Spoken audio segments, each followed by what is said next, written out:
Je vais vous présenter le cours de méningocoque. Bon, méningocoque, ou bien ce qu'on appelle Neisseria meningitidis, c'est une diplocogramme négative aérobie très fragile, ne survivait pas dans le milieu extérieur, elle est exclusivement humaine. On a 13 sérogroupes selon le polysaccharide.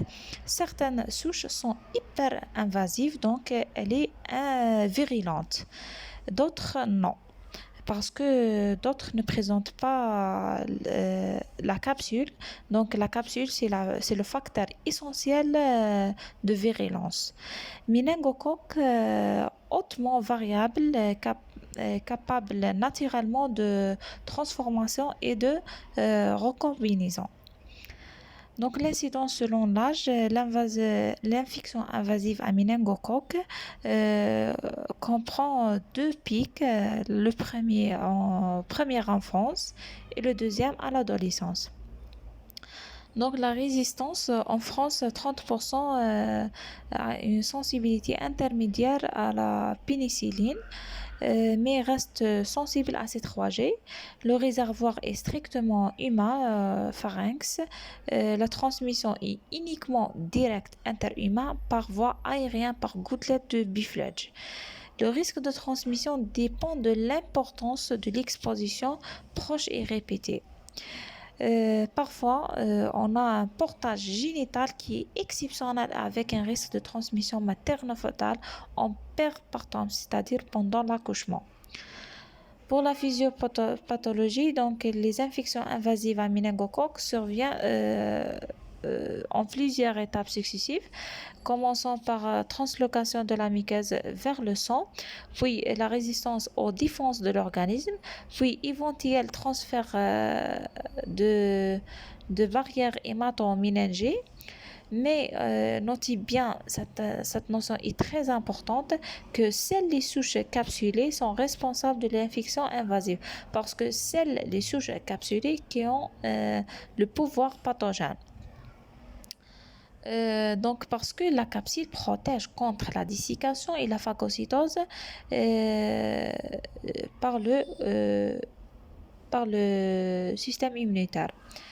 On a aussi la CIVD du purpurafilminante résulte de déterminants bactériens comme l'endotoxine. Donc les facteurs d'infection invasive à méningocoque sont premièrement porteurs d'une souche hyper-invasive qui échappe à l'immunité naturelle et la vaccination. Deuxièmement, un cas index dans l'entourage dans les 2 premiers jours de portage. Troisièmement, un jeune âge d'immunité immature. Et le dernier, infection respiratoire concomitante telle que la grippe et le virus, et aussi la prédisposition génétique déficit en complément, et aussi l'asplénisme, puisque la bactérie présente une capsule et on dit toujours que la rate joue un rôle important dans l'optimisation des bactéries encapsulées. Bon, pour la clinique,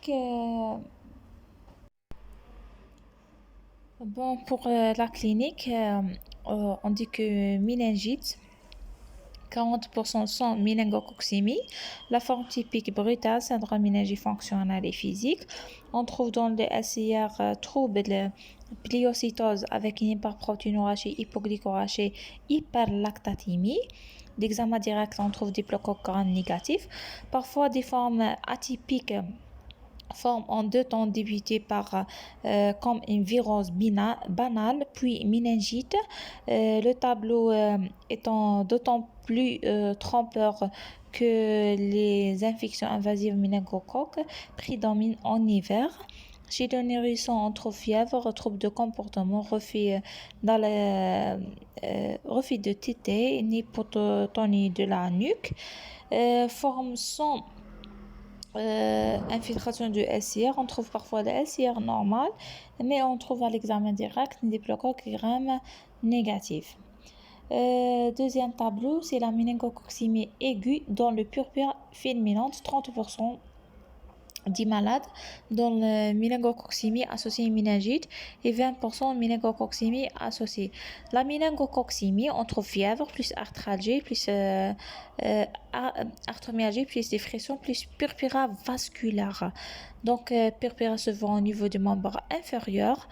Donc, purpura fulminante, c'est une purpura rapidement extensive, péticiale, puis rapidement échymotique, évolue en placard inflammatoire. D'ailleurs, la définition du purpura fulminante, c'est la présence de mois, c'est-à-dire elle comporte, c'est une purpura qui n'efface pas à la vitropression, comporte au moins un élément nécrotique ou bien échymotique supérieur à 3 éléments.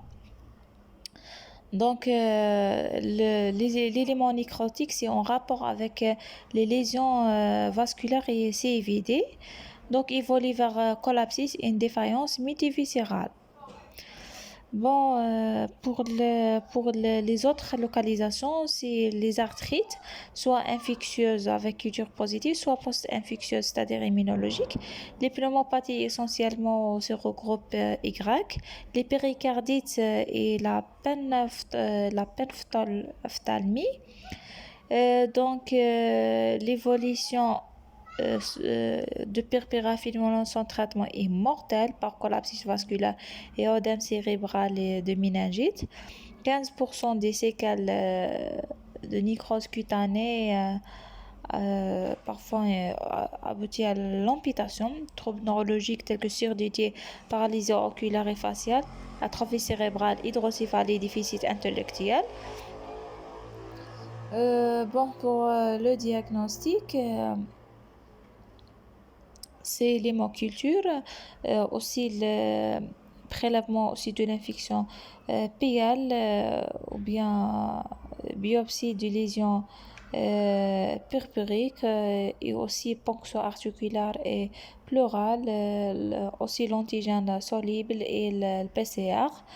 Une petite conduite de purpura fulminante, donc il faut un antibiotique en IV en urgence avant même le PL.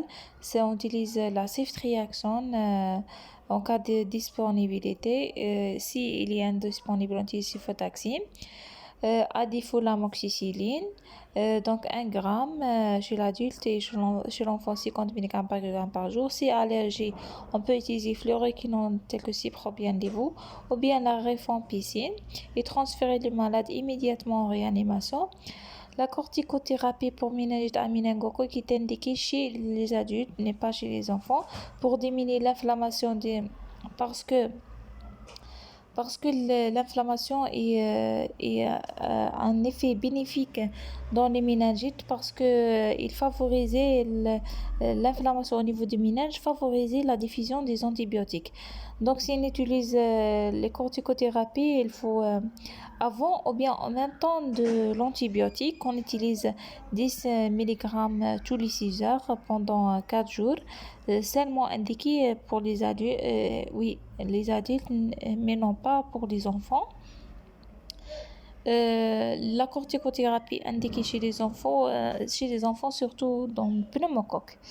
N'oubliez pas les précautions complémentaires type gouttelette levée après 24 heures si le malade est C3G parce que C3G et irradier le portage pharyngé.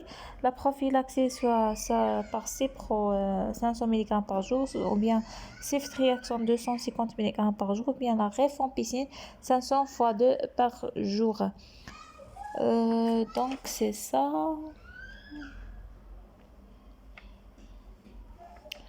Pour le seuil d'alerte dans le cas de méningite, donc c'est l'existence d'un cas de méningite à méningocoque, c'est 0 cas ici auparavant, et puis il doublait le nombre de cas dans les 3 semaines consécutives. Donc c'est l'alerte lorsque le nombre de cas est doublé dans 3 semaines consécutives. Donc c'est ça. Et merci.